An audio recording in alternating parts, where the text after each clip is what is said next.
on Trump's administration and its approach to Russia. Let's try once again to speak to Harry Horton, who is joining us from Washington, D.C. Harry, I hope you can hear me this time.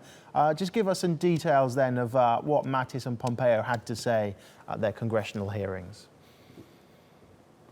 Well, as I was saying, I think they will view their hearings today as relatively successful. They'll be quite happy with their performances, I think, but real difference is opening up between their views and the views of their soon-to-be boss, Donald Trump, when he becomes president in 1 week's time. So for General Mattis, who's a retired general in line to be Defence Secretary, he said that he would support the Iran nuclear agreement if he were in charge, which is a different view to Donald Trump, who suggested tearing that agreement up.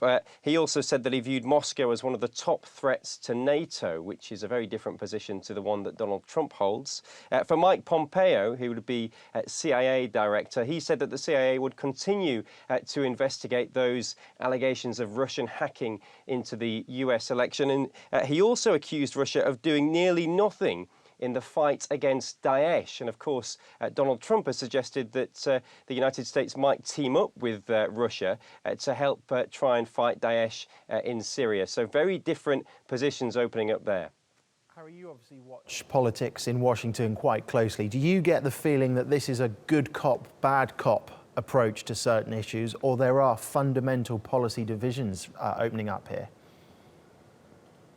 Well, what we know is that when these cabinet picks go along to these hearings, they undergo a lot of preparation beforehand, so they know exactly what they need to say to try and appeal to these committees that are dominated by more hawkish establishment figures. So, their rhetoric certainly is in line with what they should be saying to try and pass these confirmation hearings. But it's certainly going to be very interesting when Donald Trump's administration takes charge, because there are clear differences between Donald Trump's cabinet picks and Donald Trump's views, and that can't continue, at least successfully, for long once the administration comes into force. So it will be interesting to see over the next few months whether those frustrations or whether those differences, turn into frustrations, or whether they can be worked out.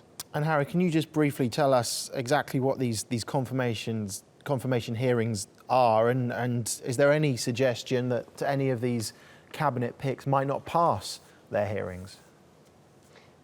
Well, each cabinet pick needs to pass the Senate Select Committee hearing or needs to pass a vote on the Senate floor, and it's very unlikely that any of them won't pass the hearings, and the reason is that the Democrats simply don't have the number of senators required to block any of these nominees. So I'd expect most of them will pass. The one where there might be a chance of some failure is the Secretary of State pick, Rex Tillerson. He had a hearing earlier this week where his answers on Russia didn't quite satisfy some of the members of the committee he was testifying to. So there's a very slim chance that should he not satisfy them in the next few days and next week, that he might be blocked.